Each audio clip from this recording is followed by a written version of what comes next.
The holiday season can be hectic. You have extra shopping, extra cooking, extra parties, and let's face it, life can get heavy when there's more. I'm going to give you 20 things that you can declutter that they're going to help you and help others. Number 9, you want to get to as soon as possible, and number 20, it's what brings it all together. You'll want to declutter your expired food. In particular, look at your spices and your baking powder and baking soda.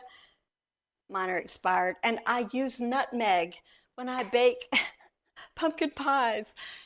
I baked an Italian cream cake one year for Christmas, and when it came out of the oven, I thought, this doesn't look right, and it did not rise like it was supposed to. And my ingredients were expired. The baking powder, the baking soda, they were expired, and it did not do the job. So go through your spices and make sure that they are current for your baking. Another thing you want to go through is your baking dishes, because you may be getting new dishes. This one was actually my grandma's, which is not going anywhere. But go through your baking dishes, because other people will be wanting to bake for Christmas. And if you have some that you no longer use, those are great items to donate. And then you may be getting some new cookware, baking dishes, appliances. So go ahead and declutter the ones that you don't use. Now, another thing that you could declutter are unused gifts. I decluttered recently a coffee bean grinder. We had a couple of them, and so I decluttered one of those, but maybe you have an extra, I don't know what it could be for you, a waffle iron, anything that you have gotten as a gift in the past, and you just put it up in your gift closet, or you put it up somewhere, and you realize, I don't use that. Well, re-gift it. Somebody else would appreciate that gift. It's a great time to declutter unused clothing. How many of us get new clothes for Christmas? We like to get new clothes for Christmas, right? And think about not only your own, your spouse's. I found this shirt in Troy's closet because I have turned all of his hangers around backwards, because I just had a feeling, I knew he wasn't wearing all those clothes in there. We tend to go to just our favorites, right? And he had decluttered some, but I turned all his clothes around backwards. And so over time, as I've done the laundry, I can look in there and see exactly which ones he's not wearing, and this is one of them. So this is something that I'm going to declutter. I'll send this off to the thrift store, and it's a great t-shirt. Somebody will want this. Look, especially Christmas time, it's red. Go through your kids' clothes and declutter those before you bring more in for Christmas. You want to declutter things like coveralls and coats, because in this Christmas season, people are going to need coveralls, are going to need warm clothing. So think about your coveralls. If you live where it's cold enough to need those, we do. So coats and coveralls is a great thing to declutter this time of year. I'd mentioned this on a previous video. We have a lot of them, and I've got to go through those. And it's time to declutter the coats. Another thing that's super useful for others this year is if you declutter boots. These are actually my hunting boots. They're going nowhere.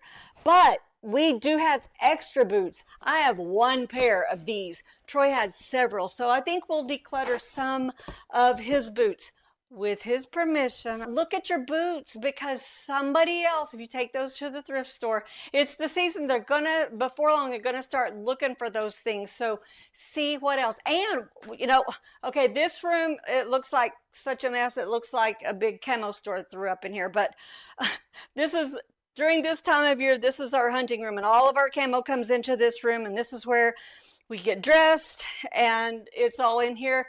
And I don't even try to keep it. It's just in here. I don't try to organize or anything.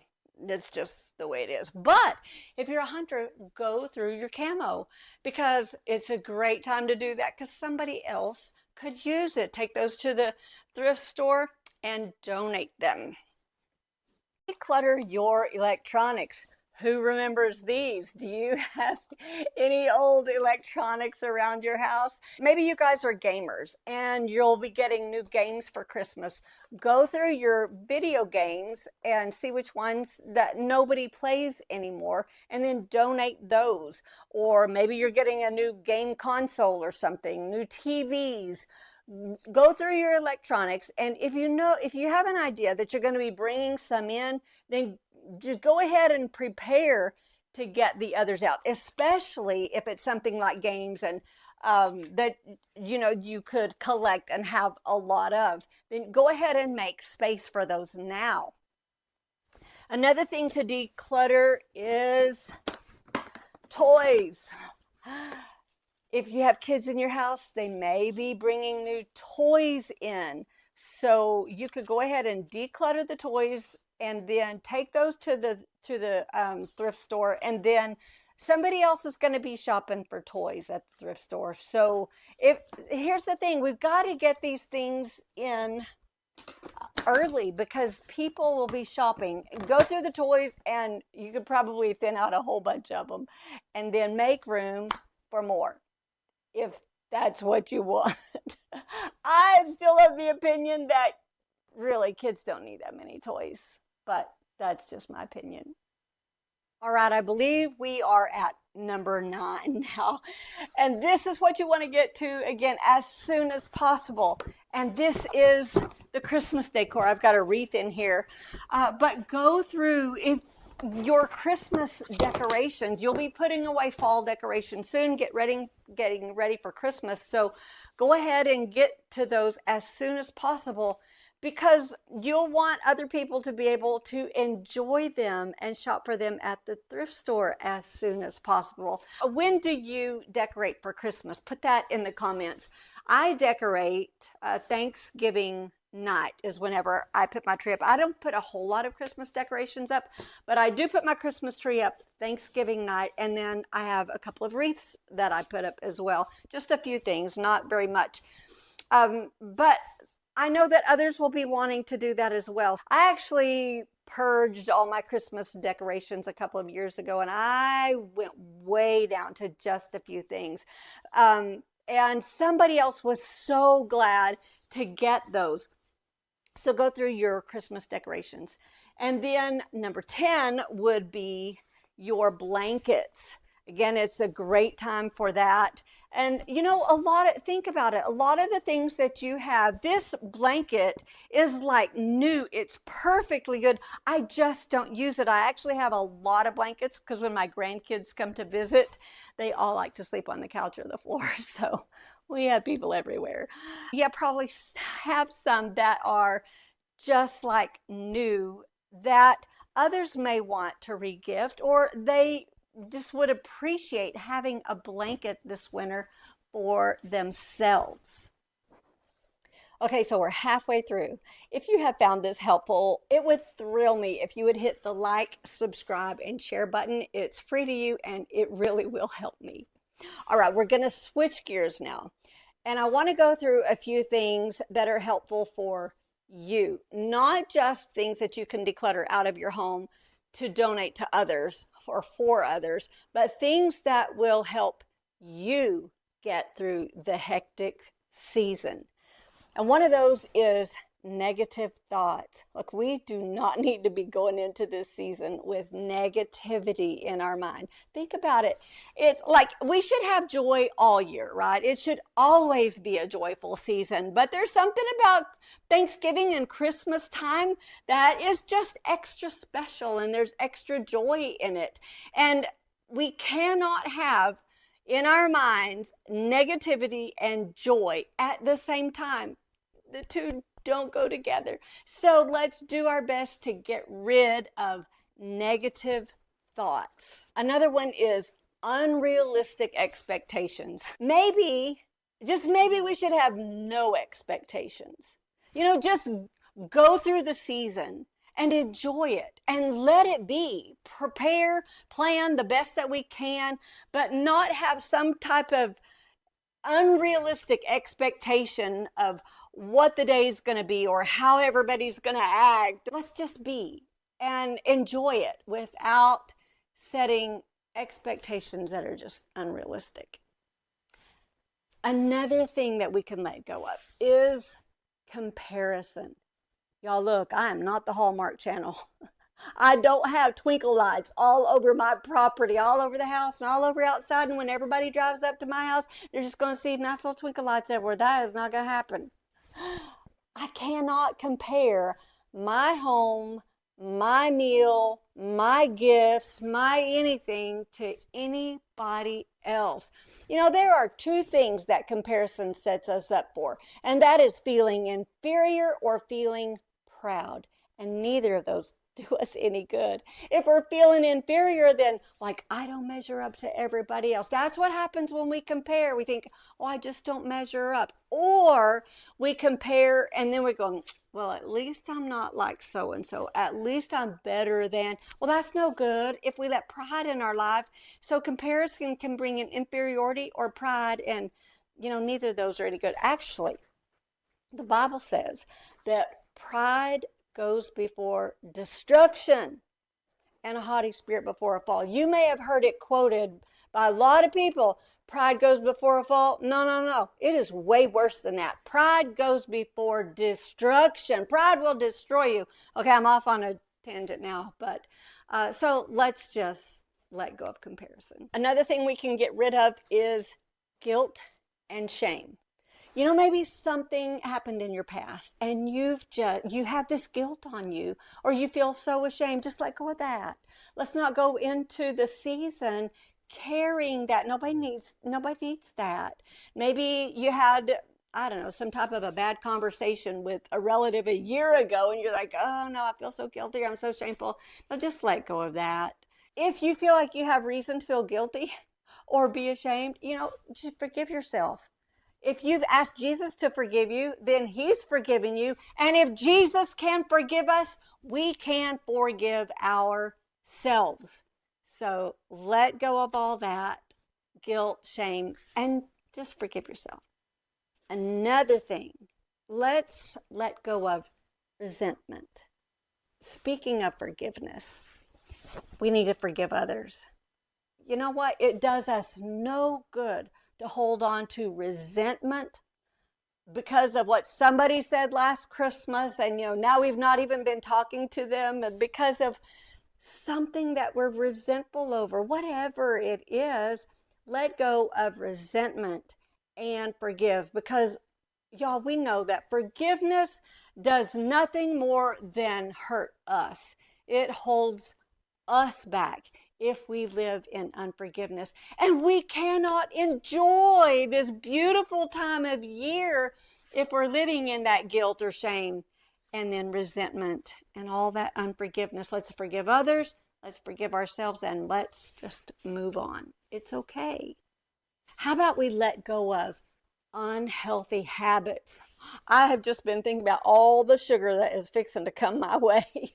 And I have changed my ways, and I have given up ultra processed foods because that is so bad for us.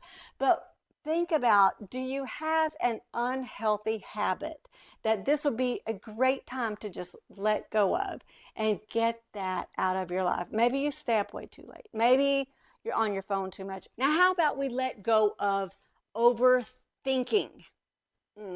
I'm pretty good at overthinking. Do you know the experts say that 90% of what we worry about never comes true?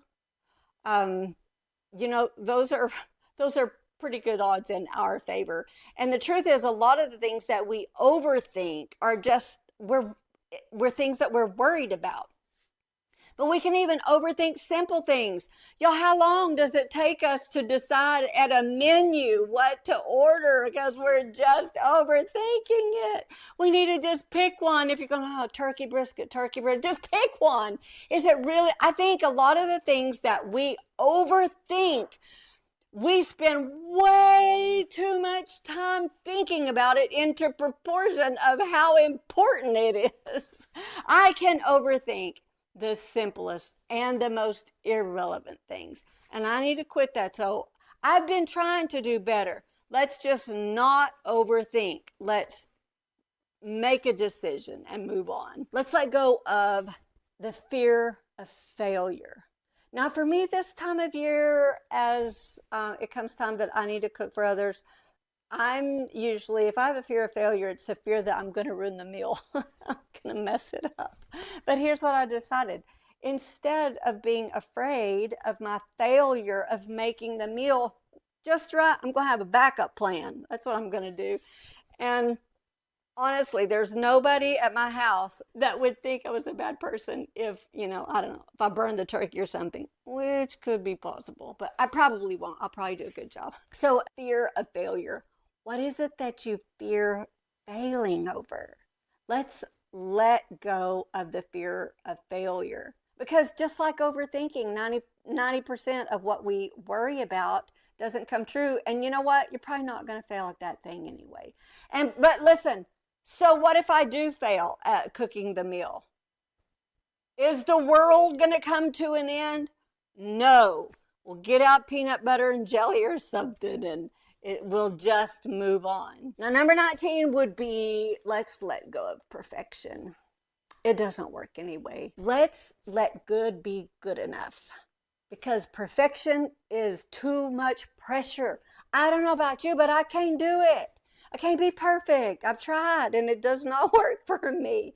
It doesn't. So I've decided that I was trying to make it good as I can. So let's let go of that pressure. And while we're there, let's let go of that for others as well, because we cannot hold somebody else to a higher standard or a standard of perfection that we can't even meet ourselves. So I think it is a great time to exercise mercy and grace when maybe things aren't perfect. Maybe the decorations don't look just right. Maybe the meal wasn't just right. Maybe the gifts weren't just right. Maybe the Christmas wrapping was ugly. It's okay. Let's just not worry about perfect, and let's just enjoy good. And 20, let's let go of all this clutter in our mind. Psalm 46:10 says, "Be still and know that I am God." And I think there's something very healing and restful when we can just take time with the Lord and be still and know God has got this. Psalm 62:5 says, "Let all that I am wait quietly before God, for my hope is in him." He's the one that makes this all work, is when we can get into the presence of the Lord and rest in him. He brings it all together. And you know what? He cares about us. He cares. If your mind is full of clutter, if your mind just feels heavy and you've got so much weighing on you, pray about it, talk about it, journal it. Pray about it and tell the Lord. You know, the scripture says, cast your cares upon him because he cares for you. Talk about it with somebody that you trust. And sometimes it's so good just to let it out, so it's not all so heavy and we don't have to carry that ourselves. Galatians 6:4 says, bear one another's burdens and so fulfill the law of Christ. So talk about what's weighing on your mind. And then sometimes it helps to just journal it, just to get it out on paper. It's another way of just letting it go. While you're making the holidays wonderful for everyone else, remember to take time for yourself. Remember to slow down. Take time for yourselves and just enjoy the people around you. Because if you stay so hectic and so rushed and just go in every which direction and all this on your mind and you don't talk to the Lord and you don't get it out, you know what's going to happen? It's all going to be over and you will have missed it. And we don't want that. We don't want that. We want to enjoy the season. If you want more tips like this, watch the next video.